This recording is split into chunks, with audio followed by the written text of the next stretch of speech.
Buenos días a todos y a todas. Muchísimas gracias. Agradezco muchísimo la invitación a las autoridades de la maestría de la universidad, a la doctora Muñoz, a Jimena Rodríguez. También es un gusto con Jimena reencontrarnos después de muchos años en esta actividad. Así que estoy muy contento, muy agradecido por esta oportunidad y por la posibilidad de intercambiar algunas reflexiones sobre la cuestión de los derechos de los pueblos indígenas. Dicho esto, también trataré de ceñirme al tiempo acordado, así que procedo entonces con la exposición de lo que he preparado como para poder entrar en diálogo sobre esta materia. Voy a compartir mi pantalla para proyectar una presentación. Ahí se está viendo, ¿no? Sí. Sí, sí se puede observar, gracias. Muchas gracias. Bueno, mi idea con esta presentación es plantear algunas cuestiones centrales sobre la problemática o la cuestión de los derechos de los pueblos indígenas, en particular en relación con terceros y con empresas. Se trata de una actividad acotada de 45 minutos, por lo cual mi interés es poder evidenciar en la medida de lo posible no tanto aspectos tan puntuales o de detalle de cuestiones específicas, sino teniendo en cuenta la naturaleza acotada de esta presentación, tratar de mostrar un poco cuál es la lógica sí, digamos, cuál es el tipo de examen que merece esta materia en sus pautas generales, ¿no? Por eso, quería hacer una breve introducción de cuál es el contexto en términos jurídicos en el que se enmarca actualmente la cuestión de los derechos de los pueblos indígenas y, bueno, y su relación con terceros o con empresas. Es decir, creo que esta discusión, esta materia no la podemos ver de una manera aislada o fuera de contexto de lo que es el desarrollo jurídico actual y la lógica que está teniendo hoy por hoy el derecho internacional y el derecho constitucional. Entonces, me parecía bien partir someramente de hacer notar el proceso que se ha denominado, que se puede denominar de constitucionalización del orden jurídico, que de forma distinta, evidentemente con las características propias de cada país, pero ha ido permeando y de forma creciente en las últimas décadas a nuestros países. ¿Qué significa este proceso de constitucionalización? Desde luego los estados tienen, desde que son tales, en el sentido moderno, una constitución, pero la fuerza directa jurídica de esa constitución ha ido cambiando con el tiempo. Entonces hemos pasado de estados de derecho legislativos, donde el centro estaba puesto en la actividad legislativa infraconstitucional, a estados de derecho constitucionales, donde los mandatos constitucionales, inclusive de derechos fundamentales, tienen una relevancia mayor y una aplicabilidad directa. Entonces hay algunas características de este proceso. Por una parte, lo que estoy señalando, esta fuerza vinculante directa de la Constitución, su garantía judicial, es decir, que los tribunales, o que exista un tribunal constitucional, o la posibilidad de los tribunales de aplicar y de interpretar directamente los mandatos constitucionales de una manera creciente, con un mayor vigor. Luego la necesidad de interpretar la ley de modo acorde a la Constitución. Claro, esto en un punto siempre ha sido así, pero el fenómeno que intento mostrar es que hay una tendencia cada vez mayor a una interpretación de acuerdo no solamente a las cuestiones formales de la Constitución, sino también a sus postulados materiales o sustantivos, y los derechos fundamentales, los derechos humanos lo son. Y luego hay algunas características que sí creo que se vinculan más directamente con el objeto de nuestra conversación de hoy. Uno es el efecto transversal de los derechos fundamentales, que ahora lo voy a referir, es decir, el entendimiento de que estos derechos tienen una trascendencia que excede el mero vínculo de los ciudadanos o de las personas con el Estado.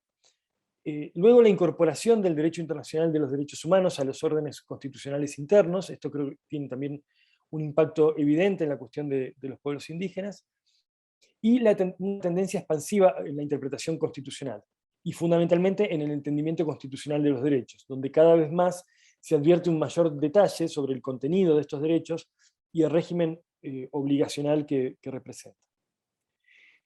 Entonces, perdón. Digamos, por una parte hay que advertir que hay un efecto transversal de los derechos fundamentales, que esto es una construcción que ya viene de algunas décadas, originada en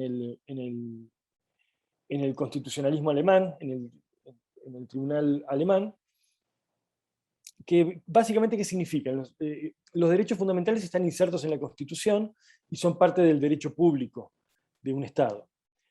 Bueno, por supuesto, lo mismo sucede con los derechos en el ámbito internacional en la medida en que sean receptados por ese Estado. Pero lo que quiero significar en este momento es que vinculan, por ese motivo vinculan directamente al Estado frente a sus ciudadanos. Este es digamos, un efecto directo y evidente, si se quiere, de los derechos fundamentales. No obstante, es preciso advertir que estos derechos también irradian efectos en las relaciones entre particulares. Esta es la construcción que ha ido avanzando desde hace ya algunos años, varias décadas en realidad, porque, digamos, lo que se entiende es que en la medida en que una persona tenga un derecho y ese derecho se considera, digamos, por su naturaleza se considera fundamental, lo que implica que hace a atributos que se entienden inherentes a la persona humana, que hacen a la dignidad del ser humano. Evidentemente, estos derechos no pueden ser divisibles, es decir, no se pueden tener solamente frente al Estado, y que supongamos que eso implique que de ninguna manera vinculan a los particulares y que los particulares entonces podrían lesionar esos derechos sin mayores consecuencias. Sería un contrasentido entender esto así. Claro, lo que ocurre es que muchas veces lo más habitual es que los estados, en su legislación infraconstitucional, adopten diversas normas que van protegiendo los derechos humanos, aun cuando no lo mencionen directamente así. Por ejemplo, el Código Penal claramente protege el derecho a la vida o el derecho a la libertad personal, o es una de las maneras de proteger esos derechos. Pero aun si esas normas no estuvieran, o frente a casos en que no hay una consecuencia directamente prevista en una norma infraconstitucional respecto a la afectación material de un derecho fundamental por parte de un particular, lo que dice esta doctrina del efecto transversal de los derechos humanos es que aún en ese caso los órganos judiciales deberían tener en cuenta, analizar los casos a la luz de los derechos fundamentales. Y esto es algo central para lo que nos ocupa hoy. O sea, es un primer punto de partida, un primer punto de apoyo para lo que estamos conversando hoy, ¿no? Por ese motivo, las empresas, sean estatales o no, tienen un deber de respeto de los derechos humanos. Y en todo caso, en ausencia de normatividad específica, hay una primera base para que los órganos judiciales tengan en cuenta esta cuestión. Por supuesto, esto no quiere decir que sea irrelevante que haya normativa infraconstitucional o que haya leyes, reglamentos y demás que precisen estos deberes de derechos fundamentales, de respeto de derechos fundamentales por terceros, por particulares o por empresas. Porque justamente esta legislación, estas pautas en general, legislación o actos administrativos, van a servir de garantía, van a proveer remedios específicos, van a posibilitar acciones y procedimientos concretos para la defensa de los derechos fundamentales. Entonces, para nada es irrelevante que exista un desarrollo legislativo y reglamentario, si se quiere, pero aún en ausencia de ese desarrollo, existe una base para reclamar el respeto a los derechos humanos y en particular a los derechos de los pueblos indígenas por parte de particulares y concretamente de empresas también. No voy a entrar en lo que es una definición de empresa, pero básicamente estamos hablando de la organización de recursos materiales y humanos para el ejercicio de actividades digamos, mercantiles, lucrativas digamos, o de otro carácter que implican una actividad en ese sentido, ¿no? Básicamente es una noción, si se quiere, básica de empresa, que puede ser estatal, puede ser privado, puede ser de economía mixta. En lo que hace a mi presentación, no hay mayor diferencia respecto de eso. Bueno, otra cuestión que es preciso advertir de una manera muy rápida, porque no me voy a detener en esto, es la incorporación de los derechos humanos en el ámbito interno, que también es un fenómeno propio de nuestra época, desde ya hace varios años, y de nuestra época y de nuestra región, ¿no? En el ámbito de Latinoamérica, los distintos países, los distintos estados, mediante distintas técnicas, han ido incorporando, han ido receptando el derecho internacional de los derechos humanos. Cuando digo que lo han ido receptando, me refiero más allá de la mera firme ratificación de un tratado. Es decir, le han dado también entidad a este derecho en el ámbito interno, o incluso en el ámbito, digamos, con jerarquía constitucional. Por eso, esto se ha hecho, digamos, de diversas formas. Algunos países han dado a los tratados de derechos humanos un rango supraconstitucional, otros los han asimilado a la Constitución o los han incorporado a la propia Constitución, dándole jerarquía constitucional. En algunos casos se ha dotado a los instrumentos de derechos humanos o algunos instrumentos de derechos humanos de jerarquía supralegal e inferior a la Constitución, y finalmente hay casos en que se los ha asimilado a la legalidad ordinaria o a una ley infraconstitucional. Todo esto tiene su importancia, tiene sus matices y tiene sus repercusiones en el ámbito interno, desde luego, no es irrelevante, y genera distintos entendimientos del juego de lo que es el derecho internacional y lo que es el derecho doméstico. No quiero soslayar la importancia de estos matices, que sin duda son muy relevantes en el entendimiento interno que se hagan de los derechos humanos. Pero en todo caso, es importante advertir que desde el punto de vista del derecho internacional, el derecho interno no puede excusar para el cumplimiento de un tratado. Esto está señalado en la Convención de Viena sobre el derecho de los tratados, con alguna excepción muy puntual cuando se afecten normas imperativas de orden público, pero básicamente, digamos, sin entrar en ese detalle, lo cierto es que desde la perspectiva del derecho internacional y del derecho internacional de los derechos humanos en particular, el derecho interno no es oponible para dejar de cumplir una obligación.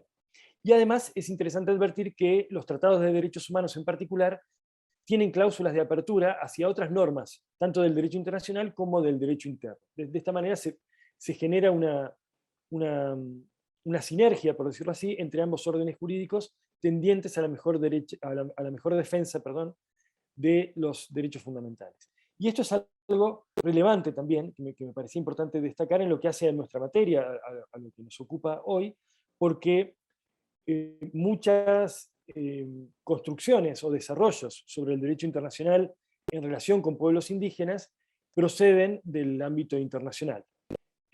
Entonces, por eso creo que es relevante advertir cómo esto también se ha ido asimilando en el ámbito interno. Desde luego, los tratados que en términos generales suelen tener jerarquía constitucional o supraconstitucional en el ámbito doméstico no son directamente, por ejemplo, el convenio 169 de la Organización Internacional del Trabajo, o sea, suelen ser tratados más generales sobre derechos humanos, aunque por supuesto también hay matices de acuerdo a los distintos estados. Sin embargo, lo relevante es que, como ya vamos a ver, estos mismos tratados, de acuerdo a la interpretación que se ha hecho de de ellos, por ejemplo, del Pacto de San José de Costa Rica, la Convención Americana sobre Derechos Humanos, estos mismos tratados, aún siendo generales, se han interpretado de forma tal de dar cabida a la protección de derechos de los pueblos indígenas, por lo menos en varios aspectos. Digamos.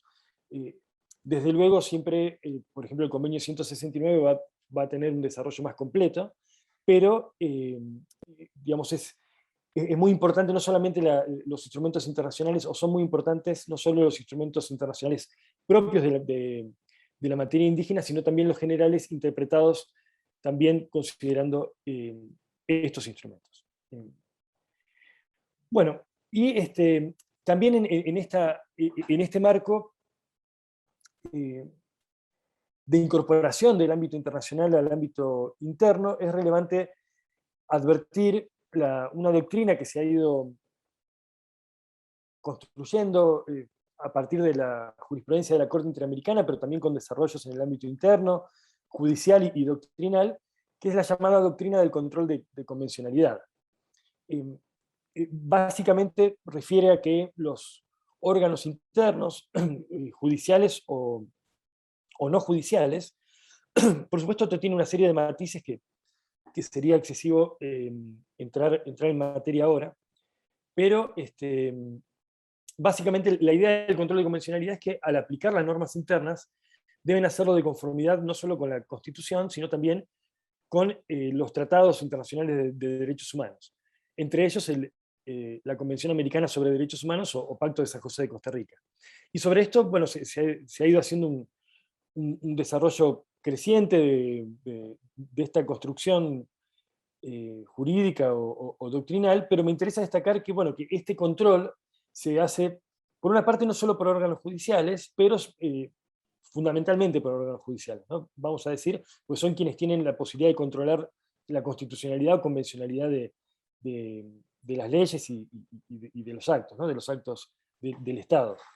Pero siempre en el marco de la competencia y funciones propias de cada órgano, judicial o de otra naturaleza. Y esto tiene implicancia también en relación a pueblos indígenas, y por eso me permití transcribir un señalamiento de la Corte Interamericana en la materia que expresa referencia al control de convencionalidad digamos, respecto de los pueblos indígenas. Por eso, digamos, se señala que al aplicar o en la normativa aplicable en materia indígena, los jueces y órganos vinculados a la administración de justicia en todos los niveles están obligados a un control de convencionalidad. Es decir, se ha hecho referencia puntual a esto estrictamente en materia indígena.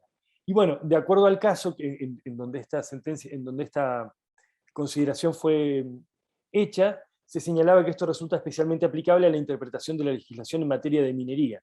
Eso obedecía al caso concreto, pero esto vale para cualquier, digamos, para cualquier materia la necesidad de hacer este control de convencionalidad. Que como vemos, como vamos a ver, la Convención Americana sobre Derechos Humanos ha incorporado en la interpretación que ha hecho la Corte y la Comisión Interamericana la cuestión de los derechos de los pueblos indígenas.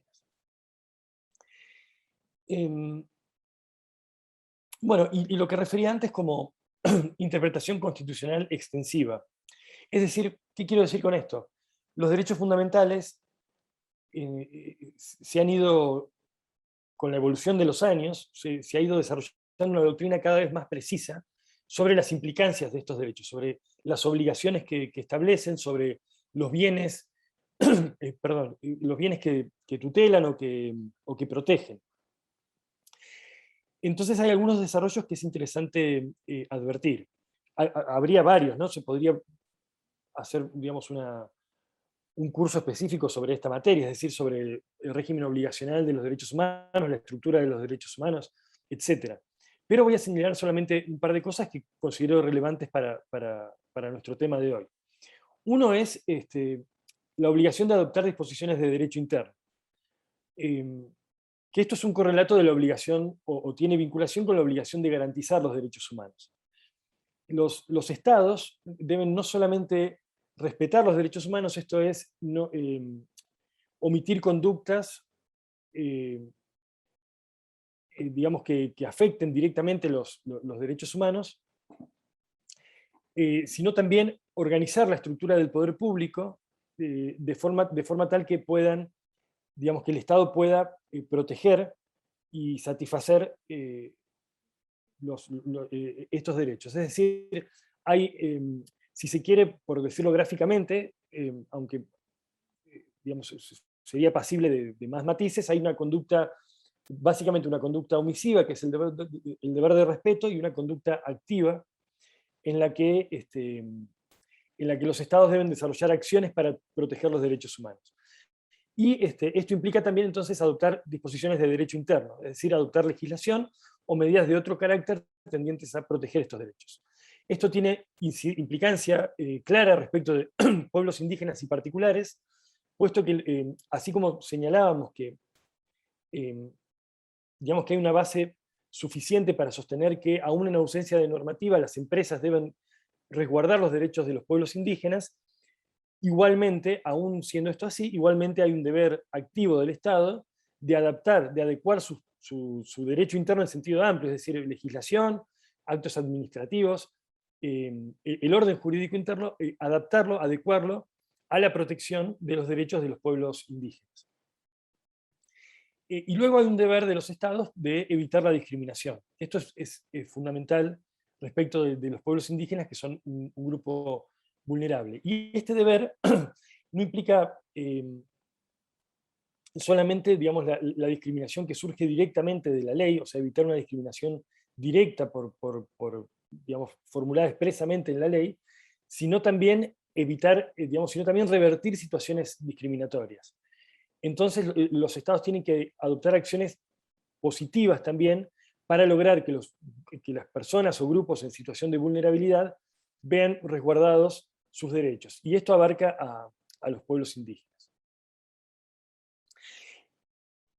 Lo que mencionaba entonces con anterioridad son algunas pautas generales que abarcan a la cuestión de los pueblos indígenas, pero que no se ciñen estrictamente a ellos, ¿no? Es decir, son pautas que hasta lo que hemos conversado hasta ahora es atinente también a digamos, a otras personas titulares de derechos fundamentales, o en términos generales a otras situaciones o a colectivos en situación de vulnerabilidad.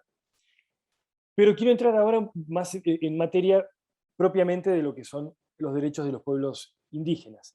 Entonces, una primera cuestión es advertir cuál es el fundamento de estos derechos. Porque claro, existen instrumentos internacionales, o sea, existen normas positivas al respecto, ¿no? Es decir, el convenio 169 de la Organización Internacional del Trabajo, las declaraciones a nivel universal, a nivel americano, y existen normas en las constituciones y en legislación de los distintos estados. Entonces uno puede encontrar, sin duda, un fundamento en el derecho positivo. Pero este derecho positivo no es antojadizo, no es arbitrario, sino que responde a un fundamento sustantivo en cuanto al motivo de protección de los pueblos indígenas. Entonces, hay varios o distintos aspectos que podemos encontrar que dan sustento a estos derechos. Por una parte, la situación de vulnerabilidad en la que se encuentran estos pueblos. ¿A qué me refiero con situación de vulnerabilidad? Bueno, esto se vincula con el principio de no discriminación. Si ustedes advierten lo que es el texto del primer artículo de la Convención Americana sobre Derechos Humanos, señala el deber de los estados de respetar los derechos sin discriminación y señala algunos aspectos específicos, por motivo de raza, color, sexo, idioma, religión, opiniones políticas, etc. ¿Por qué se señalan estos aspectos específicos? Básicamente porque esto responde a que estos han sido motivos habituales de discriminación y son motivos por los cuales históricamente los derechos se han visto satisfechos en menor medida o se han visto menoscabados respecto de ciertos sectores de la población. De ese modo, cualquier diferencia que se haga con base en estos motivos va a ser sospechosa, digamos, va a ser a priori discriminatoria, salvo que esa diferenciación pueda ser justificada bajo una bajo un análisis estricto, o un test estricto que responda a esa justificación y que la sustente. Pero lo que me interesa señalar es que también el artículo señala esta prohibición de discriminación por cualquier otra condición social. ¿Qué es lo que se ha entendido por condición social? Que, digamos, esto es una cláusula abierta, ¿no? Es decir, la misma pauta que rige respecto de motivos de raza, color, sexo, etc., puede ser aplicable también a otras condiciones sociales, pero que no están listadas en el tratado. ¿Cuáles son las condiciones sociales? Un poco lo que ha entendido la Corte Interamericana es que esto se refiere a rasgos permanentes de las personas, ¿no? Una condición social estaría dada cuando uno identifica rasgos permanentes de las personas, de los cuales las personas no son responsables, o sea, no son actos voluntarios, y respecto de las cuales una persona no puede prescindir sin perder su identidad. Y también a grupos tradicionalmente marginados, excluidos o subordinados. Entonces, este es un primer fundamento respecto de los derechos de los pueblos indígenas. Es decir, hay una construcción particular respecto de los derechos de los pueblos indígenas, en parte porque los pueblos indígenas se encuentran en esta situación. Digamos, en una situación de exclusión, ¿no? Que esta es o de marginación en el goce de sus derechos que se ha dado a lo largo de los años. Por ejemplo, yo tenía aquí apuntado, el Banco Mundial ha señalado que los pueblos indígenas representan cerca del 6% de la población mundial, pero constituyen el 15% de la población que vive en pobreza extrema. Es decir, si vemos la población en general y la población indígena en particular, vamos a advertir que esta población está en mucha mayor medida en una situación de pobreza. Digamos, la CEPAL, la Comisión Económica para América Latina y el Caribe, ha explicado cuáles son las causas de esta situación material, si se quiere, de exclusión o de, no diría directamente de negación, pero sí de una dificultad mayor respecto de los pueblos indígenas en ver satisfechos sus derechos humanos. Básicamente ha tenido que ver por una parte, con el proceso de conquista, desde la conquista española hacia adelante, y un proceso que ha continuado cuando se han conformado los estados nacionales, donde los pueblos indígenas se han visto mermados, en parte directamente en su población, en la cantidad de población, y también en la posibilidad de ejercer su propia forma de vida y tener una vinculación directa con sus territorios. O sea, todo este proceso que fue creciente, digamos, a lo largo digamos, desde la conquista española hasta entrado el siglo XX, por supuesto de diversas formas y con distintos mecanismos, ha mermado, ha afectado fuertemente a los pueblos indígenas. Entonces, por eso es que esta situación de vulnerabilidad implica un deber de los estados de adoptar acciones positivas para lograr que los pueblos indígenas disfruten plenamente de sus derechos. Pero si ustedes observan, este fundamento es insuficiente para los derechos de los pueblos indígenas tal cual los entendemos en este momento histórico, ¿no? Porque si fuera solamente por esa situación de vulnerabilidad, entonces, digamos, se trataría, digamos, ese puro elemento de vulnerabilidad lo que haría es justificar, en todo caso, políticas de desarrollo que bien podrían ser integracionistas o asimilacionistas, es decir, de asimilación de los pueblos indígenas a la cultura dominante. Si nos quedáramos solamente con el elemento de vulnerabilidad, no sería necesario respetar la propia identidad cultural. Básicamente se trataría de conceptuar o visualizar a los pueblos indígenas como un grupo más en vulnerabilidad o en situación de pobreza, y tratar de propender a su desarrollo asimilándolos a la cultura dominante en un Estado. Pero este no es un entendimiento adecuado del derecho de los pueblos indígenas. Por eso, estos derechos tienen otra raigambre adicional, tienen otro fundamento, que es básicamente el derecho al disfrute de la propia vida cultural y la preexistencia de estos pueblos respecto de los estados nacionales. Este derecho, que tiene un correlato importante en la materia indígena, realmente es un derecho también reconocido a nivel universal y en tratados generales de derechos humanos, esencialmente respecto de cualquier persona. Sin embargo, digamos, el artículo 27 del Pacto Internacional de Derechos Civiles y Políticos refiere este derecho a las minorías, ¿no? Entonces, habla del derecho de las personas que forman parte de una minoría a disfrutar de la propia vida cultural. Claro, el pacto se refiere a quien forma parte de una minoría porque asume que quien forma parte de la cultura dominante en una sociedad, en un estado, en un país, no, digamos, ya, digamos, por esta condición va a estar ejerciendo su vida cultural sin mayores dificultades. Pero la cuestión es respetar el derecho de las minorías. Esa es la terminología del Pacto Internacional de Derechos Civiles y Políticos. Pero entonces básicamente se trata de un derecho de todas las personas, pero claro, esto tiene una traducción directa en relación con los pueblos indígenas. En la observación general que emitió el Comité de Derechos Humanos respecto a este artículo, se señala, digamos, que no es una observación general que se refiera centralmente a pueblos indígenas, pero se señala cómo el disfrute de la propia vida cultural puede tener implicancias en el vínculo con el territorio en relación con ciertos pueblos, y bueno, por supuesto en particular pueblos indígenas.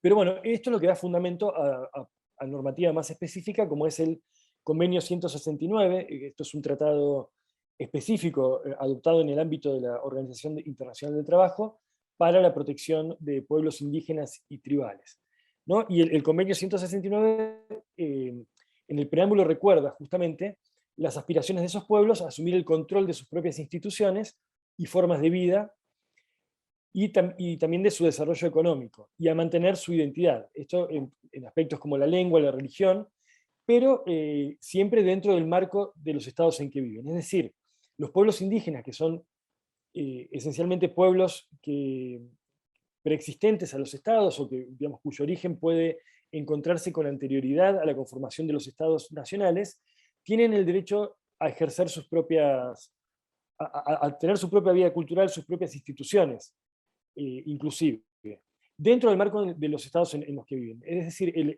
este derecho de los pueblos al desarrollo, que es un derecho de los pueblos en general, no ha sido el reclamo indígena, digamos, a nivel internacional.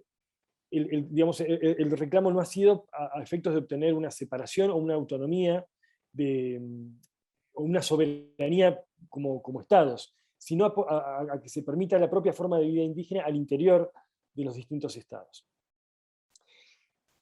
Lo que hay que destacar es que también, además de lo que estamos señalando, es que en cualquier caso, pautas análogas a las que se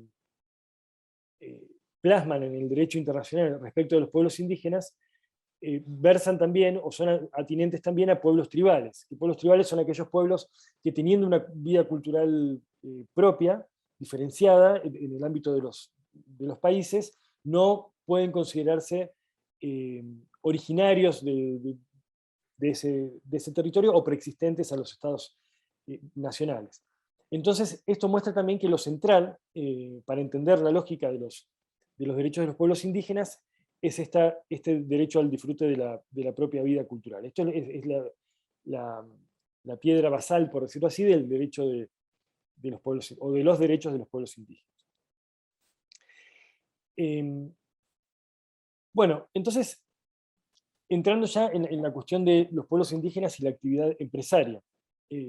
Una primera cuestión que ha sido señalada también por la Corte Interamericana es que no hay que entender que los derechos de los pueblos indígenas impidan actividades de desarrollo económico. O sea, no hay que entender que hay una oposición directa, en términos de blanco y negro, por decirlo así, entre la defensa o protección de los pueblos indígenas y las actividades de desarrollo económico. Ambas cosas pueden coexistir, y hay una serie de pautas de desarrollos jurídicos para,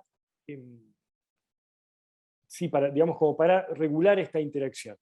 Pero no es que la actividad empresaria o las actividades de desarrollo en general deban entenderse necesariamente como contrarias a los derechos de los pueblos indígenas. Entonces, lo que sí hay son algunas salvaguardas para que este tipo de actividades de desarrollo no lesionen, no afecten de un modo sustantivo a estos pueblos, ¿no? Entonces, esas salvaguardas son varias, pero bueno, una muy destacada, muy relevante, que tiene mucha implicancia porque muchas veces se ve afectado el territorio o el ejercicio de ciertas actividades por los pueblos indígenas, es el derecho de consulta y participación. Este es un derecho clave, un derecho central en lo que tiene que ver con los pueblos indígenas. Pero hay también otros deberes, más allá del tema de la consulta y la participación, ¿no? No debe entenderse que por el mero hecho de la consulta, de generar procesos de consulta previa, ya los estados o las empresas ya dejan de tener cualquier tipo de responsabilidad respecto de la defensa o del respeto, mejor dicho, de los derechos de los pueblos indígenas. Hay otros deberes, como por ejemplo el deber de prevención, es decir, de evitar, de adoptar medidas previas para evitar daños que se pudieran consumar, un deber de supervisión y fiscalización de las actividades y de acceso a la justicia, es decir, la posibilidad de reclamar frente a los daños. Y desde luego todo lo anterior implica también una obligación de implementar un marco normativo que permita estas salvaguardas. Entonces, entrando en lo que es el derecho de consulta, bueno, hay tres premisas fundamentales que permiten entender este derecho, ¿no? En lo que hace a los derechos territoriales, ¿no? Por una parte, el derecho de propiedad. Este es un gran tema en relación con pueblos indígenas, el derecho de la propiedad sobre sus territorios, que no voy a entrar directamente porque no es el tema central de esta exposición, pero hay que señalar que el derecho de propiedad colectiva de los pueblos indígenas digamos, permite la defensa de la tierra y el territorio tradicional que exista en los pueblos indígenas y tribales. Es decir, el derecho de propiedad, que está clásicamente o típicamente reconocido en un sentido individual, de propiedad privada, propiedad de particulares, en los tratados generales de derechos humanos y en las constituciones también, ha sido interpretado de forma tal de dar cabida también a las formas propias en las cuales los pueblos indígenas ejercen la propiedad. ¿Por qué? Digamos, ¿por qué se ha entendido así? Y así lo ha hecho, por ejemplo, la Corte Interamericana desde el caso Aguastingui en 2001, si no me equivoco el año, pero básicamente esto no es una cuestión arbitraria o antojadiza. Es decir, lo que se ha advertido es que para que los derechos humanos tengan efectividad, o sea, hay que visualizar de qué manera los derechos humanos son efectivos. Y la Corte lo que ha hecho es darse cuenta o entender que estos derechos necesitan una adecuación cultural para ser efectivos en relación con pueblos indígenas o pueblos tribales. Y entonces ha notado la Corte Interamericana, y no solamente la Corte Interamericana, ¿no? Otros órganos internacionales también, que el modo en que los pueblos indígenas ejercen la propiedad no es un modo propio del derecho privado o propio de una economía de mercado, digamos, o de la propiedad privada tradicional, sino que es una forma colectiva de propiedad, y que debe ser protegida porque si no, estos derechos serían ineficaces respecto de los pueblos indígenas. Un antecedente interesante de esto es una sentencia previa del caso Aloy Botoy, digamos que en esa sentencia, en un aspecto que aparentemente no tendría ningún tipo de vinculación directa con la cuestión de los pueblos indígenas, que es un aspecto del otorgamiento de indemnizaciones pecuniarias, la Corte notó que a efectos de entregar estas indemnizaciones, bueno, dado que algunas víctimas habían fallecido, había que entregar las indemnizaciones a sus derechohabientes, a sus sucesores. Pero para entender quiénes eran los sucesores había que tener en cuenta el derecho efectivamente aplicable.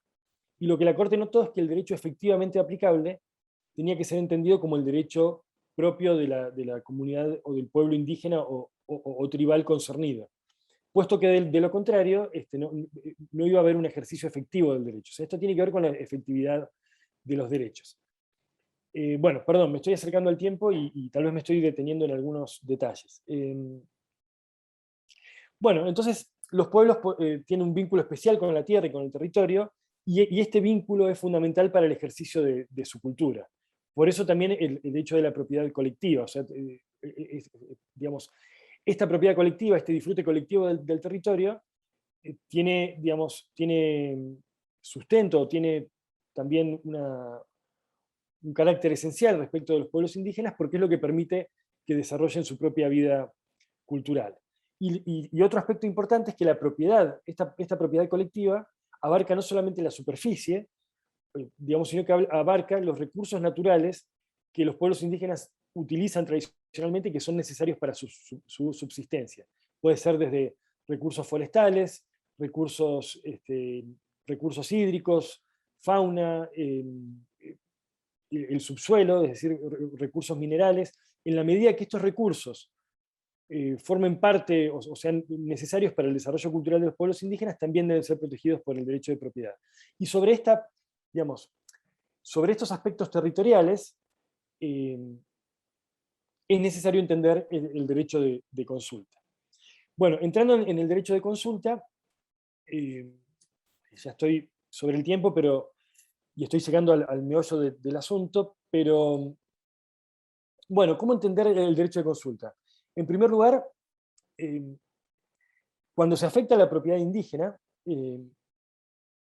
hay salvaguardas que rigen respecto del derecho de propiedad en general, ¿no? El derecho de propiedad no es un derecho absoluto, entonces, es decir, este derecho, inclusive respecto de pueblos indígenas, puede admitir restricciones o limitaciones. Pero estas restricciones no deben llegar a tal punto que puedan afectar la supervivencia cultural de los pueblos implicados.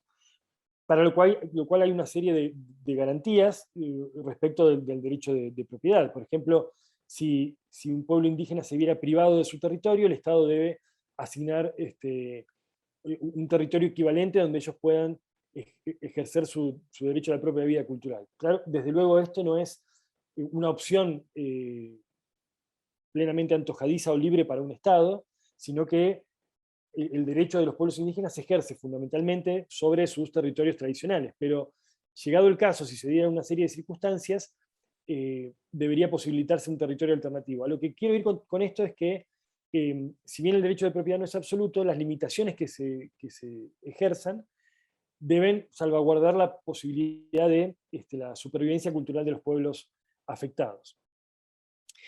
Y en todo esto debe permitirse, digamos, en esta afectación al derecho de propiedad, debe permitirse la participación efectiva de los pueblos. Y esta participación se ejerce en primer término mediante el derecho a la consulta.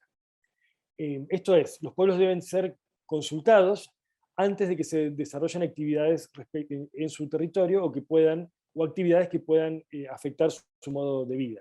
No más allá de la cuestión territorial, actividades que puedan afectar su modo de vida. Esta consulta, para ser efectiva, para que realmente tenga sentido y para constituirse realmente como una herramienta de tutela de los derechos de los pueblos indígenas, debe ser libre, previa, informada y de buena fe. O sea, esto significa que los pueblos indígenas deben, mediante sus propias formas de organización y de decisión, poder adoptar decisiones libres respecto del tema de la consulta. Por ejemplo, respecto de un emprendimiento que se va a ejercer en su territorio. Entonces, la metodología de la consulta o la forma en la que se cumpla la consulta debe posibilitar que los pueblos respondan a esa consulta de acuerdo a su propia forma de tomar decisiones. La consulta debe ser previa, es decir, debe desarrollarse antes de que se comience a ejecutar una actividad. Por supuesto, si una actividad ya está en curso, esto no implica que entonces no hay que hacer consultas. Es decir, por supuesto, los hechos siempre son, digamos, o no siempre, mejor dicho, son acordes a los postulados jurídicos. Y en casos en que una actividad se haya comenzado a implementar sin procesos de consulta, hay que, en el momento en que esto se advierta, en el momento que sea factible, posibilitar el ejercicio de este derecho.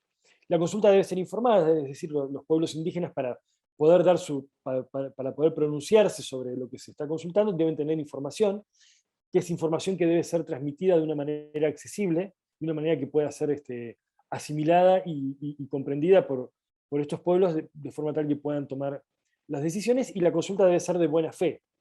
Que sea de buena fe significa que no puede ser simplemente un formalismo, por una parte, digamos, no basta con seguir ciertos pasos procesales y hacer una especie de simulacro de consulta, por decirlo así, sino que debe ser real, debiendo darse los tiempos y los procesos adecuados para que los pueblos indígenas puedan realmente evaluar la cuestión que se somete a consulta.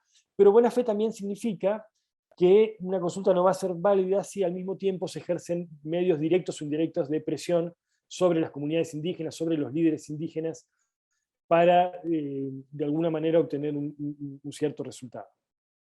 Bueno, además de la consulta en estricto sentido, los pueblos indígenas deben tener participación en los beneficios del proyecto.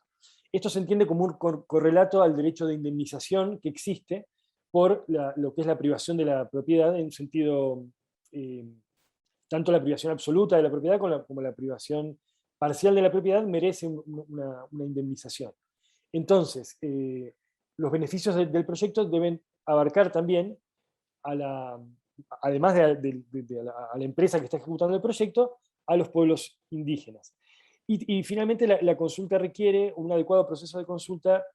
Hay otro elemento que es la realización previa, digamos, de estudios de impacto ambiental y social. Esto a efectos de que se pueda conocer cuál es la magnitud de los efectos potenciales que puede tener un procedimiento.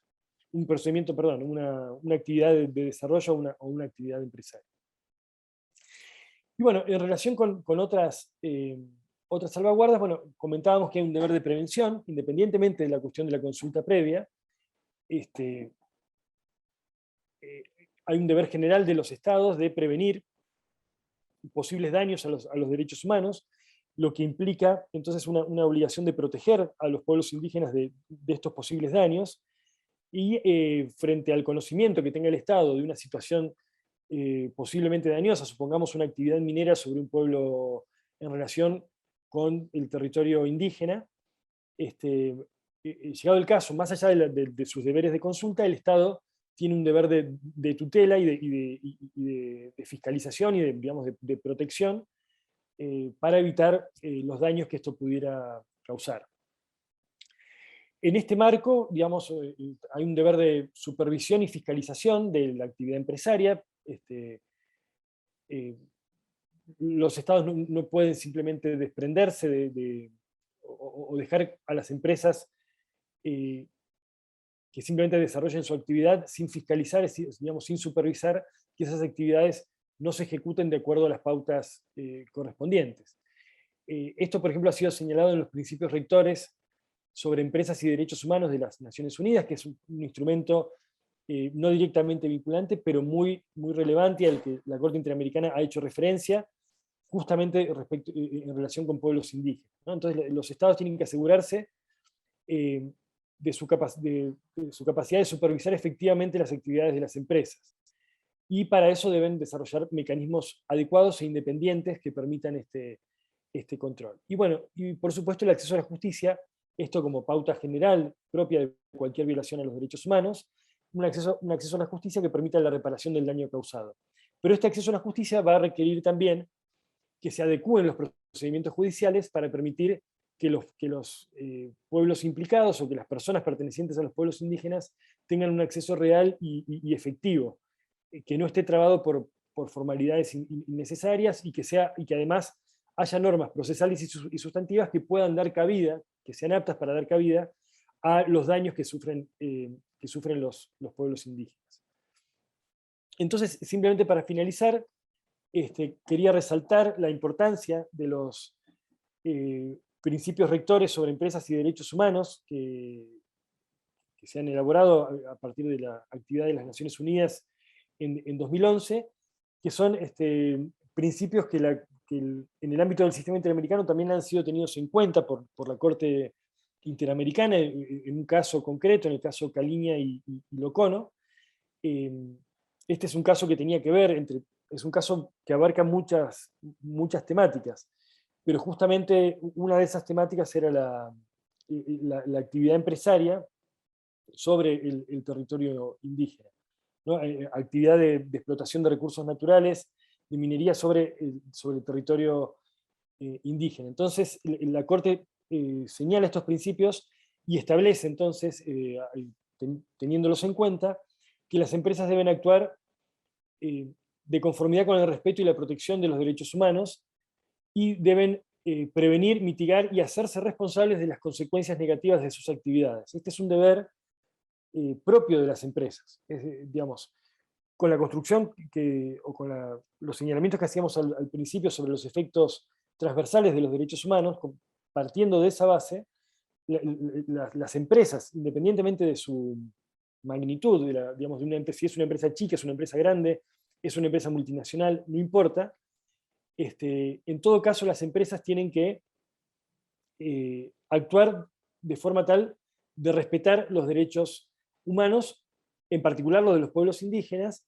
y esto implica también prevenir, o sea, desarrollar acciones para evitar vulneraciones a estos derechos, y luego también para mitigarlos, o digamos, para atender las consecuencias de su actividad, y hacerse responsable de las consecuencias negativas que puedan irrogar. Es decir, hay un deber, si se quiere, propio de las empresas.